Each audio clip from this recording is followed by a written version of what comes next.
خوش آمدید ناظرین محترم، آئیے چلتے ہیں آپ کو ایک بہت تاریخی انٹرویو جو کسی نے لیا تھا، وہ اس انٹرویو کے بعد اپنے تاثرات بیان کر رہی ہیں کم بارکر۔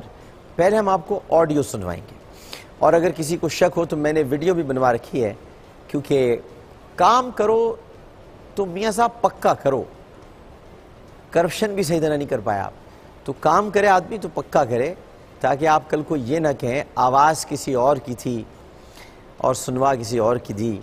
تو ہم نے فوٹیج بھی رکھی ہے، آپ کو فوٹیج بھی دکھائیں گے، لیکن پہلے ذرا سنتے ہیں کم بارکر نااہل نواز شریف کے لیے کیا کہہ رہی ہیں کم Barker.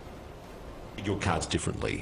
If you had managed certain situations in a different way, you could seriously have become Mrs. Nawaz Sharif. It's true. Maybe not Mrs., but certainly Mistress Nawaz Sharif. Don't sell yourself short. Nawaz Sharif, former Prime Minister of Pakistan, who's I don't know, today is still a kind of influential opposition figure in the country, had plans for you. He had a project for you when you went to interview him. What was his project? I don't know if he had it in the very beginning, but it soon became, after a few months of knowing him and feeling like, hey, here's this great source, he'll always answer my phone calls. It's great to have, you know, the only opposition leader at that point after Benazir was killed answer your phone calls, right? And so then I met with him at a certain point, and I think this was August of 2008, and the country's just falling apart. It's just falling apart at this point. He has just stepped out of the coalition government. Musharraf has just stepped down. There's a lot of chaos. You know, the army's going into the tribal areas. There's 300,000 refugees that have fled from one particular tribal area, and he then proceeds to ask me if I had a friend during our interview. A friend? A friend. A friend? Yeah. And you said, what kind of friend? No, I said, I have a lot of friends. I had no idea what he was talking about, you know, and he said, no, I mean a friend. And I said, do you mean like a special friend, like a boyfriend, Nawaz Sharif? And he said, yeah, and I just thought, I got to see where this goes, because it's just, I mean, it's absurd that, you know, a former prime minister is asking a foreign journalist this. Yeah, if he thinks this is okay, what does he do to the women of his own country, right? Now, he's a rich and powerful guy, but he's no Imran Khan, is he? He's not. He's no Imran Khan. No, he's not a particularly attractive man. No. To be unkind. That might be a bit unkind, but he's not particularly unkind. No, I think it's fair. It's fair, okay. It's fair. All right. I mean, he's also my father's age. He's also married. And in the very beginning, I ran this question. I mean, we ran through it, and he offered to find me a friend. And, you know, he said, you know, what qualities are you looking for? And I said, tall, funny, and smart. I can't believe you're having this conversation with him. I know. And I was just like, you know, I thought to myself, write down everything. Yeah. You know? Write down everything as soon as you get out of here, because he should not be having this conversation with you. And then, you know, he's asking me, what do I mean by smart? And, you know, he's like, I say, you know, clever, you know, intelligent. I mean, what sort of a question? What do you mean by smart? And then he says, oh, you don't want to, I get what you mean, but you do not want a cunning friend. And I said, no, I mean, really, who wants a cunning friend? And so then I talked to some Pakistani friends, you know, including Tammy, and I said, what does this mean? You know, and they said, look, he's just a Punjabi uncle. He's not hitting on you. Punjabi men like to fix up single women, and don't worry about it. And so I just sort of felt like he had taken on this project, and he referred to it as the project. And I didn't necessarily treat it as anything but a joke until he, you know, eventually did make his play and bought me an iPhone, of all things. Yeah, first he tried to set you up with the president of Pakistan, Asif Ali Zardari, Benazir Bhutto's widower. You said absolutely not. No, and what I said was, I mean, like, my mother made me take this out of the book, because she said, you can't have it in there. It makes you seem so unlikable. مزہ آ رہا ہے مزہ کیسا دیا؟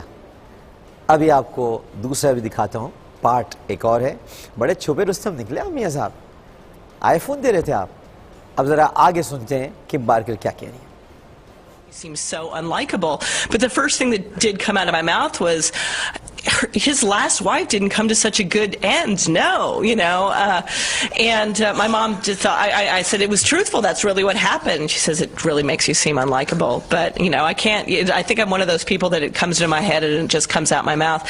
And so, yeah, he first said Zardari, Mr. Z. He called him, and then he told me that the second choice he was going to set me up with would be revealed later. And at this point, I told my bosses, I cannot see Nawaz Sharif anymore. You can't make me see him because it's just getting too creepy. And, of course, then the Mumbai attacks happened, and then I had to go see him again, and they said, go see Nawaz Sharif. Of course, he's the most powerful politician in the state of Punjab, or the province of Punjab, and we knew that one of the only surviving bomber in Mumbai came from Punjab, from a town called Faridkot, and there was all these different Faridkots in Pakistan, and anyone you went to, they told us, no, this is not the Faridkot you're looking for. I knew Nawaz Sharif would know which one it was, so I went to go see him. I took my translator in with me because I figured that would give me some level of protection. He told us the right Faridkot. We knew where we needed to go. He, you know, answered my questions about the bombing, but he kept looking at my poor translator, and my poor translator was just sitting there just mortified. Here he is with a former prime minister of Pakistan, and who doesn't want him there because he's not performing a function. It's not like he's translating. Nawaz Sharif speaks perfectly fine English. He's just essentially serving as my bodyguard. So then Nawaz asked the translator to leave. The translator really has no choice but to, and Nawaz Sharif informs me that he has bought me an iPhone so we can talk privately, and I tell him I cannot take it, and we go back and forth on this for a while, and then he finally reveals himself. He says, he gives me a line that I honestly do think should become a line used in bars across the world, which is, I know I'm not as tall as you want, I'm not as fit as you want, I'm fat and I'm old, but I'd still like to be here. ترجمان بھی آپ نے واپس بھیج دیا. انگریزی آپ کی اچھی نہیں تھی، اس کے باوجود آپ نے ترجمان واپس بھیج دیا اور آپ نے کہا کہ میں جانتا ہوں کم کہ میں لمبا نہیں ہوں، اچھا نہیں ہوں، اسمارٹ نہیں ہوں، لیکن میں پھر بھی تم سے دوستی کرنا چاہتا ہوں. کم تم مجھ سے دوستی کر لو. اور آپ نے کم کو آئی فون بھی پیش کیا. ہم اس پہ پرائیویٹلی بات کیا کریں گے. کم تم مجھ سے دوستی کر لو. اور آپ نے فرید کوٹ کا پتہ بھی بتایا کہ وہاں پر دہشت گرد بمبار وہاں پر موجود ہیں. یہ میاں صاحب آپ شروع سے ہی نااہل ہیں. میں آپ کو قسم خدا کی بتا رہا ہوں، آپ آئینے کے کھڑے ہو کے غور سے اپنے آپ کو دیکھیں، آپ نااہل ہیں. اور ایک واقعہ تو خود میرے ساتھ پیش آیا ہے. ہم جب آپ سے میریٹ میں ملے تھے تو میں کیا کروں وہ بتا کہ آپ نے ریموٹ کیسے، چلے کبھی بتا دوں گا میں، لیکن آپ شروع سے ہی نااہل ہیں میاں صاحب. جج صاحبان تو شواہد کی بنیاد پر یہ فیصلہ کیا، اور کیا خوبصورت فیصلہ کیا، لیکن کم بارکر نے کیا کچھ آپ کے بارے میں کہہ دیا ہے. آپ گلالئی کو لے آئے سامنے امیر مقام سے بات چیت کرا کے، جو خود اپنے مقام سے گر چکے ہیں، اور آپ یہ سوچتے تھے کہ کم بارکر کی گفتگو لوگ بھول چکے ہیں. اب میں آپ کو فوٹیج دکھاتا ہوں. کم بارکر کی فوٹیج آپ دیکھ لیں تاکہ کل کو کوئی، اور اس کو ہم نے تھوڑا سا شارٹ کیا ہے تاکہ آپ کو یہ نہ لگے کہ یہ کوئی بنائی ہوئی کال تھی. ذرا کم بارکر کی گفتگو جو ریڈیو پر وہ کر رہی ہیں اور اس کی جو فوٹیج ہے وہ بھی دکھا دیجیے. Clear advantages. Yeah. At the same time, there were some uncomfortable realities about being a woman there. We see it in the movie. But in real life, you had a weird experience interviewing Nawaz Sharif, right, the former Prime Minister of Pakistan. Well, he's now the Prime Minister of Pakistan again, yeah. And what happened there? Well, we had first met in person after Benazir Bhutto was killed, which is obviously a horrible time in the country. And we met and we had sort of a funny conversation, you know, where I was supposed to get, I think, 15 or 20 minutes with him, and he kept asking me to ask more questions. And so at this point, you know, I'm through all my main questions and I'm just repeating myself. But, you know, we had like a rapport, and it's always nice as a journalist when you find somebody who's willing to talk to you and answer your questions, who's obviously in a position of power, and he's the head of the opposition. He's also funny, you know, and so we would joke around together. And like, you know, it got to the point where I could call him and I could get comment for stories, and so I would help other correspondents get comments for stories. And then at a certain point he asked me, you know, it's like we were alone in a room and I was interviewing him, and it was strange because, you know, normally we had other people with us, and he asked me if I had a friend. I think that was in August of 2008. If you had a friend. If I had a friend. Okay. You know, do you have a friend, Kim? And I said, yeah, I have a lot of friends. You know, what are we talking about here? And so then he pushes, and I go, oh, do you mean like a friend, a special? I mean, the way they use friend over there, and they play with this in the movie, I'm like, what are we talking about here? You know? And it turns out he wanted to know if I had a boyfriend, and I said, you know, I had one, and I just, you know, we just broke up. I'm kind of thinking, like, where's this going? And he says, well, you know, I would like to help you find a friend. And so then he's offering to set me up, and he asked me for my criteria, and I said, you know, somebody tall, somebody smart, and somebody funny. And so he went through those criteria, clarifying them, and he said, like, he would look, but admitted that tall was very difficult in a country like Pakistan, because it is a short people, and I'm 5'10". So, you know, and then it was just sort of a joke, and I ran this past other Pakistani friends, and they said, oh, he's just acting like your Punjabi uncle, you know. And so this goes on for a while. There's an awkward lunch in there, you know, and then there's the bombing in Mumbai, and I realized that he's the person I need to go see, because I want to try to find the village where the one surviving bomber was from, and that was in his province of Punjab. So I went to go see him for what turned out to be the last time, and he had joked about, like, saying he wanted to buy me a phone. I thought he was joking. He wanted to buy me a phone so that we could talk without the ISI listening to us, which is the, you know, spy agency in Pakistan. And so at this last conversation, he basically asked my translator to leave. I didn't even need a translator, but I sort of felt like I wanted somebody in the room. Yeah. And he said, you know, he basically offered me the iPhone. I said no.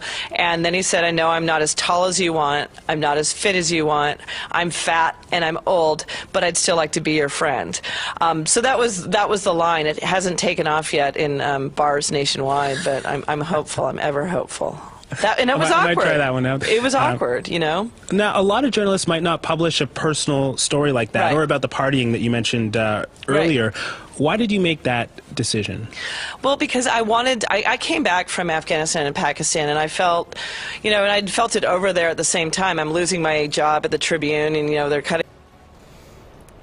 ISI से आपको शुरू से बहुत डर लगता था मियां साहब, और आपने कहा हमारी बातें ISI वाले सुन रहे होंगे, तो ये आईफोन ले लो, ज़रा प्राइवेटली बात करना। अब उस ज़माने में मुझे नहीं पता गंदे गंदे मैसेजेस क्या होते थे या आते होंगे, लेकिन आपने आईफोन देने की पेशकश की थी। ये मियां साहब आपके सामने हक़ाइक़ है सारे। अब भी अगर आप अपने आप को अहल समझते हैं, मुझे लगता है कि अगर ये कॉन्वर्सेशन कुलसूम भाभी ने नहीं सुनी है, तो वो ये सुनने के बाद तहरीक इंसाफ में शमूलियत इख्तियार कर लेंगी। कहेंगी भाई मैं अब क्या करूँ, मैं भी तहरीक इंसाफ में शमूलियत इख्तियार कर लेती हूँ। ये तो आपने किम बारकर को क्या समझा था? किम बारकर ने तो सारी बातें कर दी। ज़रा बारकर का ख्याल करना चाहिए था आपको। कभी भी बार्क हो सकता है, लेकिन आपने ख्याल नहीं किया। ज़ाहिर है कि आप, एक तो आपको अंग्रेज़ी नहीं आती है, ये तो शुरू से मसला है। तो जब आपने तर्जुमान को बाहर जाने को कहा कि ISI हमारी बातें सुन रही होगी, तो आप ऐसी बातें कर रहे थे। बहरहाल आयशा गुलालई ने कल बड़ी बातें की हैं। एक तस्वीर में आपको, अगर तैयार हो गई है तो मैं दिखा देता हूँ। वो अभी बस 1-2 मिनट में स्क्रीन पर आपके, मैं एक अजीब व गरीब तस्वीर आपको दिखाता हूँ। लेकिन इस फुटेज के बाद एक फुटेज आपको और दिखाता हूँ। पाकिस्तान की कौमी असम्बली, जिसमें सार्जेंट एट आर्म्स होते हैं, और कौमी असम्बली में किसी भी शख्स को ये इजाज़त नहीं होती, बल्कि पहले जब हम थे असम्बली के मेंबर और स्पीकर थे चौधरी अमीर हुसैन साहब, तो वो तो मोबाइल भी अलाउ नहीं करते थे और कहते थे आप यहाँ कार्रवाई में हिस्सा लेने के लिए आए हैं, कौमी असम्बली का पार्ट बनने के लिए आए या फ़ोन पर बातें करने के लिए आए। तो मुशर्रफ साहब ने और शौकत अजीज़ साहब ने ये फ़ैसला किया था कि कौमी असम्बली के जो ऐवान है उसमें सिग्नल्स ही नहीं आएंगे मोबाइल के, तो जो लेकर भी आता रहेगा तो वो सिर्फ अपनी तस्वीर खींच सकता है और उससे ज़्यादा कुछ नहीं कर सकता। लेकिन अब तो मोबाइल से बात बहुत आगे बढ़ गई है। मुझे नहीं पता कि ये गन है, मगर ये गन है। ज़रा देखिएगा।